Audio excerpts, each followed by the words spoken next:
शिक्षक आंदोलन लंबी लड़ाई के बाद मिला राजकर्मी का दर्जा। जीवन कुमार प्रखंड स्थित मुख्यालय के डक बंगला परिसर में बुधवार को बिहार विधान परिषद जीवन कुमार एक प्रेस कॉन्फ्रेंस किया।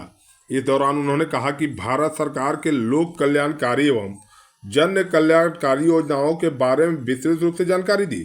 उन्होंने कहा कि नियोजित शिक्षकों की लगातार 17 साल से जो आंदोलन चल रहा था, उसके बाद विशिष्ट शिक्षक और राजकर्मी का दर्जा मिला है।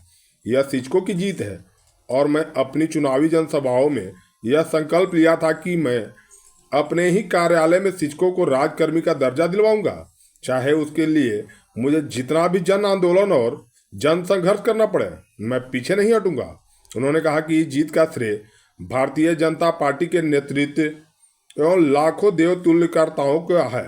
शिक्षकों ने भी कदम से कदम मिलाकर मुझे जो साथ दिया, उसी का परिणाम है कि बिहार की सरकार बैकफुट पर आकर शिक्षकों को राजकर्मी का दर्जा देने का फैसला लिया और आगे भी शिक्षकों और छात्रों की जो भी समस्या होगी उसमें मैं जोरदार तरीके से सदन के अंदर बाहर यानी सड़क से लेकर सदन तक आवाज उठाने का कार्य करूंगा।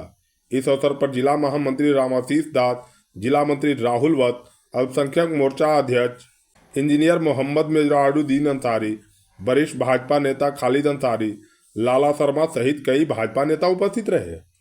जहानाबाद के स्टार के लिए कुर्था से सुधीर कुमार की रिपोर्ट। चाहे वो आप जनगणना में देखा होगा, चाहे कोई भी सरकार का काम होता है, उनको कहा जाता है करने के लिए, वो सारा काम करते हैं, तो फिर उनके साथ न्याय क्यों नहीं होता है? उनके साथ बहुत परेशानी थी कि ट्रांसफर के लिए बहुत तरह से, तो बहुत लंबे समय से उनको परेशानी थी। जैसे कोई मधुबनी का टीचर यदि पोस्टिंग हो गया यहाँ पे जहानाबाद में, तो फिर दोबारा वो मधुबनी नहीं जा सकते, चाहे किसी भी कारण से उनका पोस्टिंग हुआ। जब पहले उन्होंने चॉइस पोस्टिंग रखा होगा यहाँ पे, बहुत सारी महिलाएं हमारी बहनें जो है शिक्षक बनी, तो मायके में फॉर्म भरी और शिक्षक बन गई, और उसके बाद शादी हो गया तो ससुराल नहीं जा पाई। इस कारण से नहीं जा पाई कि अब उनका एक आय का सोर्स हो गया, अब ससुराल में जाएंगे तो आय का सोर्स टूट जाएगा। तो ऐसी बहुत सारी समस्याएं लगातार चल रही थी और जितने भी हमारे नियोजित शिक्षक थे, चाहे वो प्राइमरी के हो या हाई स्कूल के हो, सभी के मन में था कि हमको राजकर्मी का दर्जा मिलना चाहिए था। हम चुनाव के पहले कम से कम 800-900 कार्यक्रम में गए, उसमें 700 से अधिक कार्यक्रमों में हमें लोगों ने बोला कि चुनाव जीतने के बाद आप सबसे पहला काम ये करवाइएगा कि नियोजित शिक्षकों को राजकर्मी का दर्जा दिलवाने का पूरा संघर्ष कीजिएगा और हमें मंजिल तक पहुंचाइएगा। और हमने संकल्पित होकर सभी से वादा तो हमने कभी नहीं किया, लेकिन हम हमेशा ये बोलते रहे कि मैं अपने ही कार्यकाल में, मेरा जो कार्यकाल 6 साल का मिलेगा, अपने कार्यकाल में जितने भी नियोजित शिक्षक हैं उसके लिए मैं लंबा आंदोलन करूंगा, संघर्ष करूंगा, और जितने मेरे अंदर ताकत है, खून का एक एक बूंद आपके लिए समर्पित रहेगा। और उस ताकत के परिणाम क्या होगा मैं नहीं जानता हूं, लेकिन उस संघर्ष को अंजाम तक पहुंचाने के लिए मैं लड़ूंगा आपके लिए, और तब तक लड़ता रहूंगा जब तक हमारे बीच के जो नियोजित शिक्षक हैं उनको राजकर्मी का दर्जा नहीं मिलता है। और आज ये घड़ी आ गया। कल के कैबिनेट में आपने देखा कि लंबे जद्दोजहद के बाद वो कैबिनेट में प्रस्ताव पास हुआ और जितने भी नियोजित शिक्षक हैं उनको राजकर्मी का दर्जा मिलेगा।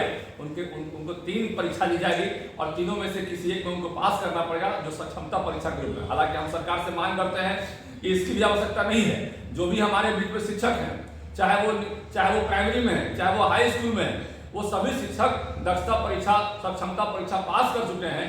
तो जो उच्चतर माध्यमिक या माध्यमिक शिक्षक दक्षता परीक्षा पास कर गए हैं या सक्षमता परीक्षा पास कर गए हैं, मुझे नहीं लगता कि अलग से कोई उनको आवश्यकता है। आज पूरे बिहार में जश्न का माहौल है, आज सारे शिक्षक खुश हैं। अभी आपने देखा कि बीपीएससी के माध्यम से बहाली सरकार ने निकाली, और वो भी बहाली इसलिए निकाली सरकार ने, और आनंद फानंद में तुरंत मतलब उसका एग्जाम लेकर रिजल्ट जारी किया और आनंद फानंद में तुरंत नियुक्ति पत्र बांटा सरकार ने, ताकि ये मैसेज जाए कि हम शिक्षकों के साथ हैं। लंबे समय से शिक्षक संघर्ष कर रहे थे, लेकिन ये सारा कार्यक्रम तब तय हुआ जब 13 जुलाई का आंदोलन जो है हम लोगों ने सफलतापूर्वक किया।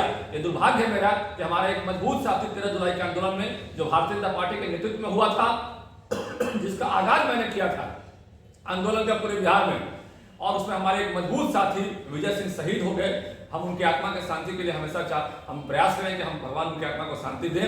लेकिन आज शिक्षकों के लिए ये बड़ा जश्न का माहौल है। पूरे बिहार से सैकड़ों फोन हमारे पास आए कि सर, और ये जो आंदोलन हम लोगों ने किया और जिस तरह से आंदोलन को अपने आगे बढ़ाने का काम किया, और पार्टी ने जिस तरह से, खासकर भारतीय जनता पार्टी ने जिस तरह से आंदोलन को आगे बढ़ाने का काम किया, ये सफलता के ऊंचाई पर पहुंचा है।